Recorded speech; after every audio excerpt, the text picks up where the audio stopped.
ദൈവനാമത്തിന് മഹത്വമുണ്ടാകട്ടെ. യാക്കോബിന്റെ കുടുംബത്തെക്കുറിച്ചുള്ള സത്യങ്ങൾ. പുരാതനനായ ദൈവം നിന്റെ സങ്കേതം. യെശൂരൻ എന്ന പേരിലും യാക്കോബ് എന്ന പേരിലും ഇസ്രയേൽ എന്ന പേരിലും മോശെ മൂല്യമായി നൽകപ്പെട്ട അനുഗ്രഹങ്ങൾ. ഇത് ആവർത്തന പുസ്തകം 33 അധ്യായം അതിന്റെ 26 മുതൽ 29 വരെയുള്ള വചനങ്ങളിൽ കാണാം. യാക്കോബ് എന്നാലും ഇസ്രയേൽ എന്നാലും യെശൂരൻ എന്നാലും ഒരേ ആളാണ്.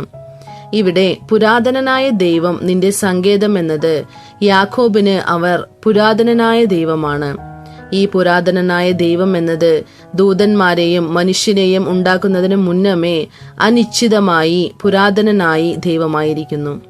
നമ്മുടെ ബുദ്ധിയിൽ എത്താത്ത സത്യങ്ങൾ യാക്കോബിന് ലഭിച്ച മേന്മയായിരിക്കുന്നു. യിരെമ്യാവിന്റെ പുസ്തകം 31 അധ്യായം അതിന്റെ 3 ഈ യാക്കോബിന്റെ ദൈവം നിത്യസ്നേഹം കൊണ്ട് ഞാൻ നിന്നെ സ്നേഹിച്ചിരിക്കുന്നു എന്ന് എഴുതിയിരിക്കുന്നു. നിത്യസ്നേഹം കൊണ്ട് ഞാൻ നിന്നെ സ്നേഹിച്ചിരിക്കുന്നു. യാക്കോബിന് അവർ പുരാതനനായ ദൈവം മാത്രമല്ല, നിത്യസ്നേഹത്താൽ സ്നേഹിക്കുന്ന ദൈവവും കൂടെയാണ്. മീഖ 5:2 അവന്റെ ഉത്ഭവം പണ്ടേയുള്ളതും പുരാതനമായതും തന്നെ എന്ന് എഴുതിയിരിക്കുന്നു. ഈ തിരുവചനത്തിൽ യാക്കോബിന്റെ കുടുംബത്തെ അവർ ഭരിക്കുന്നതിനായി അവരുടെ പുറപ്പാട് നിത്യനാളുകളായി പുരാതനമായിരിക്കുന്നു എന്ന് ഈ വചനത്തിൽ നിന്ന് മനസ്സിലാക്കാം. ലൂക്കോസ് എഴുതിയ സുവിശേഷം 1 അധ്യായം അതിന്റെ 33 വചനത്തിൽ അവർ യാക്കോബ് ഗൃഹത്തിന് എന്നേക്കും രാജാവായിരിക്കും. യാക്കോബിന് അവർ പുരാതനനായ ദൈവം മാത്രമായല്ല, യാക്കോബിനെ അവർ നിത്യസ്നേഹത്തിനാൽ സ്നേഹിച്ചതും മാത്രമല്ല, യാക്കോബിന്റെ കുടുംബത്തിനെ തന്നെ ഭരിക്കുന്ന രാജാവായിരിക്കും എന്ന് പറയുന്നു. അപ്പോസ്തലപ്രവൃത്തി 7:2 തേജോമയനായ ദൈവമെന്നും ഉൽപ്പത്തി 17:1 സർവശക്തിയുള്ള ദൈവമെന്നും ഉൽപ്പത്തി 21:33 നിത്യദൈവമായും അബ്രഹാമിൻ ദൈവം തന്നെ വെളിപ്പെടുത്തുന്നു. ഉൽപ്പത്തി 31:42 ഇസ്ഹാക്കിന്റെ ഭയവുമായവൻ എന്ന് എഴുതപ്പെട്ടിട്ടുണ്ട്. ഒരേ ദൈവം അബ്രഹാമിന് തേജോമയനായ ദൈവമായി, സർവശക്തിയുള്ള ദൈവമായി, നിത്യദൈവമായി തന്നെ വെളിപ്പെടുത്തുന്നു. അതേ ദൈവം ഇസ്ഹാക്കിന് ഭയവുമായവൻ എന്ന് എഴുതിയിരിക്കുന്നു. ഇതേ സമയത്തിൽ യാക്കോബിന് പുരാതനനായ ദൈവമായിരിക്കുന്നു എന്ന് എഴുതിയിരിക്കുന്നു. ഇവിടെ ദൈവം തന്നെ പ്രത്യേകമായി പുരാതനനായ ദൈവം തന്നെ നിന്റെ സങ്കേതം എന്ന് മോശെ മൂല്യമായി പറഞ്ഞിരിക്കുന്നല്ലോ. ഇത് യാക്കോബ് എന്ന മനുഷ്യനെ കുറിച്ച് പ്രത്യേകമായ ഒരു പദ്ധതിയെയും ഉദ്ദേശത്തെയും കാണിക്കുന്നു. ഈ സത്യത്തെ നമുക്ക് യാക്കോബിന്റെ ജനനത്തിലേ കാണാൻ സാധിക്കും. യാക്കോബിന്റെ ജനനത്തിനെ കുറിച്ച് ഉൽപ്പത്തി പുസ്തകം 25 അധ്യായം അതിന്റെ 22 വചനത്തിൽ നിന്ന് തുടർച്ചയായി നമുക്ക് കാണാം. റബേക്കയുടെ വയറ്റിൽ തന്നെ ശിശുക്കൾ തമ്മിൽ തിക്കിയതായി എഴുതപ്പെട്ടിരിക്കുന്നു. 2 കുഞ്ഞുങ്ങൾ, ട്വിൻസ് എന്നത് നമുക്കറിയാമല്ലോ. ഇതിനെ യഹോവയോട് ചോദിക്കുവാൻ അവൾ പോകുന്നതായി കാണാം. ഇത് റബേക്കയുടെ ഉന്നത നിലയെയും ഉയർന്ന ജ്ഞാനത്തെയും കാണിക്കുന്നു. അവൾ തന്റെ പുരുഷന്റെ അടുത്ത് ചോദിച്ചില്ല. ചിലർ തന്റെ അമ്മമാരോട് ചോദിക്കുന്നവരുമുണ്ട്, നമ്മോട് അടുപ്പമുള്ളവരോടും ചോദിക്കാറുണ്ട്, ചിലർ വൈദ്യന്മാരോടും ചോദിക്കാറുണ്ട്. ഇവൾ ഇതൊന്നും ചെയ്യാതെ നേരിട്ട് ദൈവത്തോട് ചോദിക്കുന്നതായി കാണാം. ഇന്നത്തെ ക്രിസ്തുമതം തങ്ങളുടെ പ്രശ്നങ്ങൾ, പോരാട്ടങ്ങൾ ചോദിക്കേണ്ട സ്ഥലത്തിൽ ചോദിക്കാതെ ചോദിക്കാൻ പറ്റാത്ത സ്ഥലത്തിൽ ചോദിക്കുന്നത് കൊണ്ടാണ് പല പ്രശ്നങ്ങളും വിപരീതമായി അവസാനിക്കുന്നത്. എന്തായാലും അമ്മ എന്ന നിലയിൽ റിബേക്ക നമുക്കൊരു നല്ല മാതൃകയാണ്. 2 രാജാക്കന്മാരുടെ പുസ്തകം 1 അധ്യായം അതിന്റെ 3-4 ഇസ്രയേലിൽ ദൈവമില്ലാഞ്ഞിട്ടോ നിങ്ങൾ എക്രോനിലെ ദേവനായ ബാൽ സെബൂബിനോട് അരുളപ്പാട് ചോദിപ്പാൻ പോകുന്നത്? ഇതു നിമിത്തം നീ കയറിയിരിക്കുന്ന കട്ടിലിൽ നിന്ന് ഇറങ്ങാതെ നിശ്ചയമായി മരിക്കുമെന്ന് യഹോവ അരുളിച്ചെയ്യുന്നു. ഇത് അഹസ്യാവ് എന്ന ഇസ്രയേലിൻ രാജാവിന്റെ മേൽ വന്ന ഒരു വിധി. ഈ അധ്യായത്തെ നിങ്ങൾ മുഴുവനായും വായിക്കുകയാണെങ്കിൽ അതിശയമായ കാര്യങ്ങളെ നിങ്ങൾക്ക് കാണാൻ പറ്റും. അതുകൊണ്ട് നമ്മുടെ ജീവിതത്തിലെ എല്ലാ പ്രശ്നങ്ങൾക്കും പരിഹാരം ലഭിക്കുന്നതിന് നാം ദൈവത്തിങ്കൽ പോകേണ്ടതാണ്. അതായത് ദൈവത്തിന്റെ സ്ഥാനത്ത് നിൽക്കുന്ന ദൈവദാസന്മാരുടെ അടുക്കൽ ചെന്നാൽ നമ്മുടെ പ്രശ്നങ്ങൾക്ക് പരിഹാരം ലഭിക്കും. റിബേക്ക ദൈവത്തോട് ചോദിക്കാൻ ചെന്നപ്പോൾ അവരുടെ മക്കളെക്കുറിച്ചുള്ള സത്യങ്ങളും രഹസ്യങ്ങളും ദൈവം അവളോട് വെളിപ്പെടുത്തി. മൂത്തവൻ ഇളയവനെ സേവിക്കുമെന്ന് അവളോട് പറയുന്നു.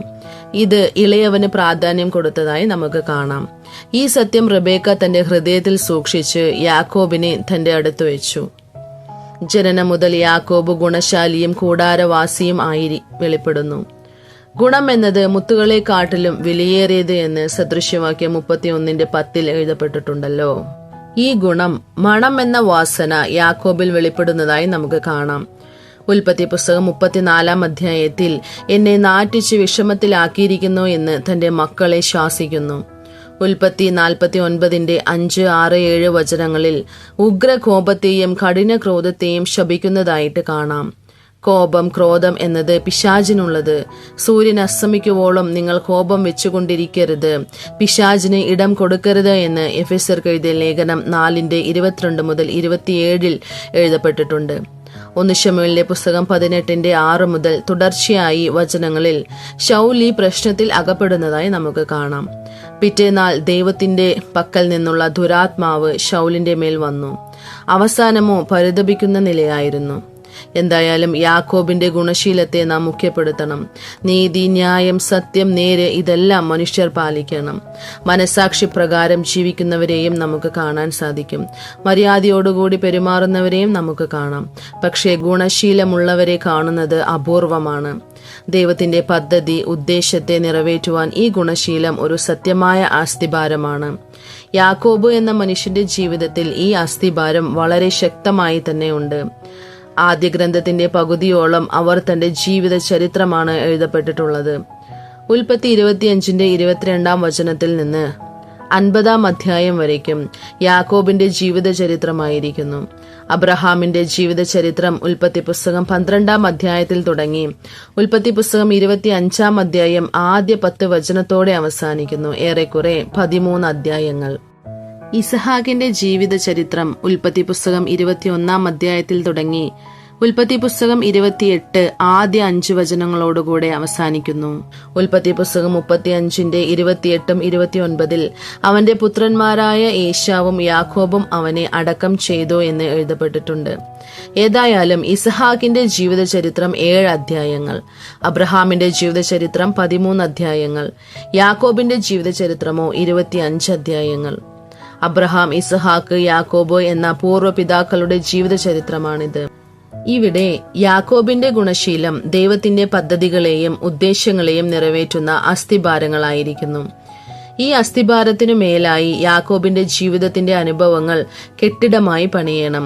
അതായത് ഈ ഗുണശീലത്തിനു മേലായി ദൈവത്തിന്റെ ഹിതം യാക്കോബ് നിറവേറ്റേണ്ടത് ആവശ്യമായിരുന്നു. ദൈവഹിതത്തിന് വിരോധമായി റാഹേൽ, യോസേഫ്, ബെന്യാമീൻ എന്നിവരാൽ യാക്കോബിന് പല പ്രശ്നങ്ങൾ നേരിട്ടതായി കാണുന്നു.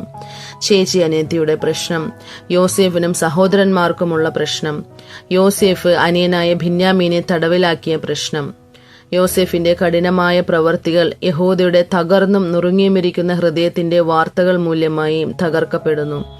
ഇതിനെ നമുക്ക് ഉൽപ്പത്തി പുസ്തകം 44:16 വചനത്തിൽ നിന്ന് ആ അധ്യായം കഴിയുന്നതുവരെ കാണാം.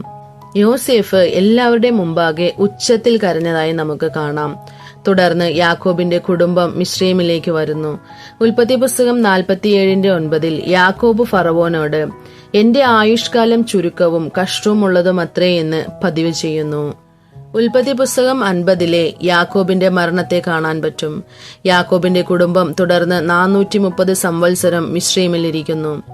ഇവർ മിസ്രൈമിൽ നിന്ന് പെസഹ ആട്ടുകുട്ടി മൂലം സ്വതന്ത്രമാക്കപ്പെടുന്നു. ചെങ്കടലിൽ ഫറവോനെയും സൈന്യത്തെയും മുങ്ങുമാറാക്കി ജയമെടുക്കുന്നു. പിന്നെ അവരെ മരുഭൂമിയിലേക്ക് കൊണ്ടുവരുന്നു.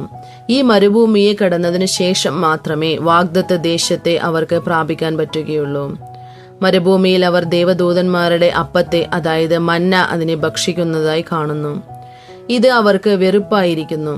മിസ്രൈമിൽ അങ്ങനെ കഴിച്ചു, ഇങ്ങനെ കഴിച്ചു എന്ന് പിറുപിറുക്കുന്നു. ദൈവം നമ്മുടെ ആഹാരത്തെ ശരിയായ രീതിയിൽ ആക്കുകയാണ് ചെയ്യുന്നത്. ഇതാണ് നമ്മുടെ ശരീരത്തിന്റെ ആരോഗ്യവും ബലവും. ഇതിനെ മനുഷ്യർ മനസ്സിലാക്കുന്നതും ഏറ്റുകൊള്ളുന്നതും സമ്മതിക്കുന്നതുമില്ല. 1 കൊരിന്ത്യർ 6:13 ഭോജ്യങ്ങൾ വയറ്റിനും വയറ് ഭോജ്യങ്ങൾക്കുമുള്ളത്, എന്നാൽ ദൈവം ഇതിനെയും അതിനെയും ഇല്ലായ്മയാക്കും എന്ന് എഴുതിയിരിക്കുന്നു.